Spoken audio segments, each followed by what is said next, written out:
TV9 తెలుసు కదండి. TV9 లో కొటేషన్ ఇలా వస్తుంది: ప్రార్థించే పెదవుల కన్నా. TV9 కొటేషన్ ఎక్కడది? ప్రార్థించే పెదవుల కన్నా సహాయం చేసే చేతులు ఏమందంటే TV9 కి కొటేషన్ ఎక్కడది? తల్లి మదర్ తెరీసా గారిది. మదర్ తెరీసాకి ఎక్కడది? యాకోబు పత్రికలో ఉన్నది.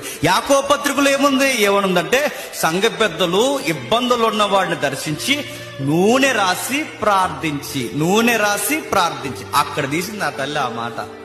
నూనె రాసి ప్రార్థించంటే ప్రార్థన ఒకటే కాదు, చెప్పండి, ప్రార్థనతో పాటు సహాయము సహకారము కూడా ఉండాలి. నాకు ప్రార్థన మాత్రమే చేయగలంటే నిజమే, నువ్వు ప్రార్థన చేసే స్థితిలో ఉన్నావు, నువ్వు పని చేయలేవు, నీకు ఏదో పెద్ద ప్రాబ్లం ఉంది, నీకు సమస్య ఉంది, మంచం బట్టో తీరని రోగం ఉంది, లేదా భయంకరమైన పేదరికం ఉంది, అప్పుడు నిన్ను దేవుడు ఏమడగడు, నీ నుంచి అడిగేది ప్రార్థన. లేదు నీకు సామర్థ్యం ఉంది, చేయగలవు, చక్కటి దేహం ఉంది, ఆరోగ్యం ఉంది, సమయం ఉంది, ఇన్ని ఉన్నా నువ్వు ప్రార్థన చేయటం, నువ్వు కేవలం ప్రార్థన మాత్రమే చేస్తున్నావంటే నువ్వు ఎవడో చెప్పు, ప్రార్థనా పరుడు కాదు, చెప్పండి, ప్రార్థన దొంగవే.